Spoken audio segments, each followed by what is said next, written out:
Une des choses qui m'a toujours fasciné dans le cinéma, c'est la création des décors. Je pense au Cléopâtre de Joseph Mankiewicz et ses installations majestueuses, à cet atoll construit en plein océan pour Waterworld, à James Cameron qui redonne carrément vie au Titanic, à l'embarcation de Jabba the Hutt en plein désert, à Spielberg qui met sur pied une réplique d'aéroport pour le terminal, ou encore aux Wachowski qui recrée carrément une autoroute pour tourner une scène dans le deuxième Matrix. La plupart du temps, ces décors sont démontés ou détruits, mais parfois il arrive qu'ils soient oubliés et laissés totalement à l'abandon. Et c'est justement ce qui nous intéresse dans ce premier épisode de ce nouveau format. Bienvenue dans Split.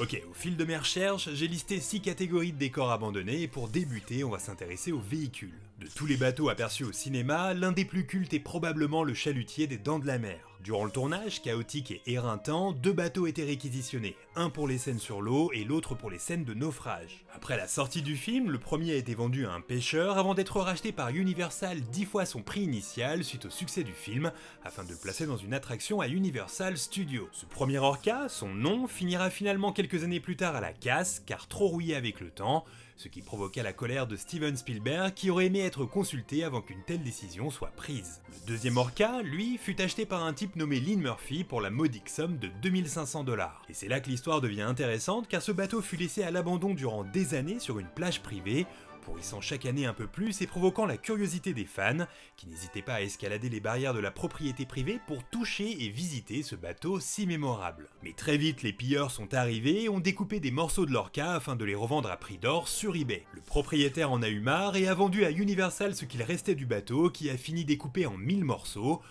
que n'importe quel fan pouvait acquérir il y a quelques années dans un coffret à édition limitée. Et des objets cultes qui pourrissent un peu partout, ça arrive très souvent. Je pense au fameux vaisseau se posant sur la planète LV-426 dans le premier Alien, qui durant des années a pourri dans une décharge de voiture avant d'être retrouvé et restauré, et encore plus fou, à la fameuse étoile de la mort dans Star Wars.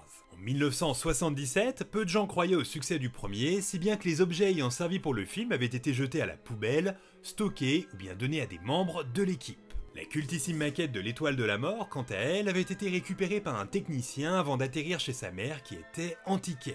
Après quelques mois, l'objet fut vendu à un restaurateur qui ne savait pas du tout ce que c'était et qui en fit durant 6 ans une poubelle placée à l'accueil à l'entrée de son business. Vous vous rendez compte, durant 6 ans, des gens ont jeté leurs mégots et leurs chewing-gum dans l'étoile de la mort. Alors au final, l'histoire s'est bien terminée car un fan de la franchise la retrouva et l'étoile de la mort fut restaurée et placée dans un musée. Mais parfois, il arrive que les véhicules restent ad vitam aeternam sur les lieux de tournage. Je pense à cet hélicoptère qui a servi pour le film Zero Dark Thirty et qui depuis des années pourrit à la même place dans un ranch en Californie, ranch qui au passage contient un autre lieu de tournage abandonné, le fameux souterrain dans lequel est fait prisonnier Tony Stark dans le premier Iron Man. Mais surtout, je pense au très bon film Le Fugitif d'Andrew Davis sorti en 1993. Dans ce film, on suit la cavale d'un homme qui tente à tout prix de prouver par ses propres moyens son innocence. Et l'une des scènes les plus impressionnantes est son évasion depuis un bus de prisonniers qui finit percuté par un train en marche. Cette scène a été la plus coûteuse à réaliser et il a fallu 2 mois de préparation à l'équipe et 13 caméras pour la filmer. Et une fois la scène en boîte, tout a été laissé sur place à l'abandon car cela coûtait trop cher de tout démanteler. Ce qui fait que depuis maintenant 27 ans, il est possible de trouver au milieu d'une forêt de Caroline du Nord les restes de cette évasion spectaculaire, comme si rien n'avait bougé, un endroit qui attire chaque année quelques fans du film. Alors là, on vient de mentionner plusieurs véhicules abandonnés, mais parfois ce sont des sites et des décors tout entiers qui se retrouvent perdus au milieu de nulle part. Un des plus vieux cas remonte à 1916. Cette année-là, le metteur en scène D.W. Griffith entame la réalisation d'une superproduction, l'une des premières, intitulée Intolérance. Film pour lequel il fit construire une imposante reconstitution de la Babylone antique. Le problème, c'est que le film fit un flop, qu'il frôla la banqueroute et que les caisses étaient vides au moment de déconstruire le décor. Alors durant 6 ans, jusqu'à sa destruction par la ville en 1922, il était possible de se balader dans une Babylone antique en décomposition en plein milieu de Los Angeles. Et 100 ans plus tard, il est toujours possible de tomber sur des reproductions de villes abandonnées. 3 ans après le drame du marathon de Boston en 2013, un film avec Mark Wahlberg est revenu sur cette tragédie, et au lieu de tourner là où tout s'est produit, par respect pour les habitants, ils ont préféré recréer une partie de la ville de Boston sur une ancienne base navale. On peut y trouver une petite rue typique de cette ville située dans le Massachusetts, ainsi que des commerces qui contiennent encore des planches de fond vert à leurs extrémités. Et encore une fois, tout est laissé tel quel, sur place, depuis maintenant plus de 7 ans. Ne pas pouvoir tourner à l'intérieur d'un endroit dans lequel s'est déroulé des faits historiques se produit souvent, et c'est ce qui est arrivé à Steven Spielberg au début des années 90, lorsque celui-ci préparait son film le plus intime, La Liste de Schindler. Spielberg souhaitait tourner dans l'ancien camp de Platzow, mais dut finalement faire construire un camp à 4 km de là, qui aujourd'hui se décompose sur place en Pologne depuis plus de 25 ans. On y retrouve pas mal d'éléments qui composent et rappellent le film, et de toutes les vidéos que j'ai regardées pour préparer ce sujet, la visite de ce décor grandeur nature a été la plus déprimante. Alors afin de ne pas laisser place à la déprime, j'enchaîne directement avec le film Abyss de James Cameron. Pour ceux qui ne l'ont jamais vu, il s'agit là d'un huis clos oppressant au fond de l'océan, et comme pour chacune de ses productions, James Cameron a vu les choses en grand. Il fit construire dans une centrale nucléaire abandonnée les décors de son film et installa dans un immense réacteur la majeure partie de ces décors en plus de l'avoir rempli d'eau. Le tournage fut chaotique, certaines personnes ont failli perdre la vie, et une fois le film en boîte, ce réacteur fut laissé à l'abandon, devenant avec le temps un endroit apprécié des pros de l'urbex et des fans de Abyss qui pouvaient voir de leurs yeux les décors du film en train de pourrir. Cela a duré 18 ans, de 1989 à 2007, avant que le gouverneur de Caroline du Sud ne décide de démolir le réacteur pour plusieurs raisons, et aussi en partie car cela devenait trop dangereux de savoir que des gens grimpaient cet édifice pour replonger dans les profondeurs d'Abyss. Il y a donc des décors qui sont démolis et d'autres qui ont possiblement vocation à rester là éternellement. Je pense au Astérix et Obélix Mission Cléopâtre de Alain Chabat, sorti en 2002, qui a laissé derrière lui quelques décors en plein milieu du désert de Ouarzazate au Maroc, ou encore à un autre film d'un réalisateur français, le remake de La Colline à des yeux d'Alexandre Aja, sorti lui en 2005. Pour ce film, une station-service typiquement américaine a été recréée sur une route de Ouarzazate au Maroc, encore, et ce qui est impressionnant, c'est que rien n'a bougé depuis 15 ans. Les voitures sont encore là, le diner n'a pas été dégradé, et à l'intérieur, on peut retrouver tout ce qu'on voit dans le film, puisque les éléments de décor en tout genre n'ont pas été récupérés. Lorsqu'on arrive là-bas, on se retrouve donc dans le désert du Nouveau-Mexique d'un coup. D'ailleurs, pour la petite histoire, selon les autorités locales marocaines, la plupart des gens qui passent par là s'arrêtent chaque jour dans cette station en pensant qu'elle est vraie. Situation sensiblement équivalente avec le très bon film de science-fiction Looper, sorti en 2012. Dans ce film, il y a une scène dans un diner, et ce diner construit uniquement pour quelques minutes à l'écran est depuis 8 ans en train de se dégrader au milieu d'un champ dans l'Indiana. Alors ce diner reçoit très peu de visiteurs, au contraire d'autres décors abandonnés qui depuis quelques années voient la visite de plusieurs curieux affluer. Je pense au premier Star Wars de 1977, puisque pour filmer la planète Tatooine, George Lucas a placé ses caméras dans un désert en Tunisie, et ces décors restent plus de 40 ans plus tard, hyper bien conservés grâce au climat nord-africain. L'endroit où vit Luke Skywalker a même été transformé en hôtel il y a quelques années. Lorsque la franchise a été relancée en 1999 avec la menace fantôme, Lucas a à nouveau choisi la Tunisie pour filmer sur Tatooine le jeune Anakin Skywalker, et plusieurs décors se tiennent encore fièrement là comme si le temps n'avait aucun impact sur eux. Probablement là les décors de films laissés sur place les plus connus de l'histoire du cinéma. Ce qui n'est pas vraiment le cas avec le film Hansel et Gretel sorti en 2012 et pour lequel un village style Moyen-Âge a été recréé en Allemagne. Après le tournage, il fut laissé tel quel, au milieu de nulle part, et lorsqu'on regarde les photos, il y a un côté hyper inquiétant renforcé par le climat nord-allemand, où il pleut et neige souvent. Le côté inquiétant, on le retrouve aussi avec les décors de ce chef-d'œuvre de Stanley Kubrick qui est Full Metal Jacket. Le tournage a eu lieu en Angleterre et un terrain en cours de démolition appartenant à la compagnie du gaz britannique fut utilisé. Plusieurs bâtiments furent endommagés à la boule de démolition afin de se rapprocher au mieux de ce à quoi ressemblait la ville de Hue au Vietnam, et Kubrick demanda à ce que 200 véritables palmiers soient livrés d'Espagne et 100 000 arbres en plastique de Hong Kong. Le résultat fut impressionnant et durant des années, cette reconstitution resta telle quelle, devenant un lieu d'exploration pour les curieux et les fans du film. Alors, tout ce que je viens de citer est ou a été visitable gratuitement, mais certains décors abandonnés ont depuis été utilisés à des fins commerciales. Un des meilleurs exemples nous vient du film Popeye, réalisé par Robert Altman et sorti en 1980 avec Robin Williams dans son premier grand rôle.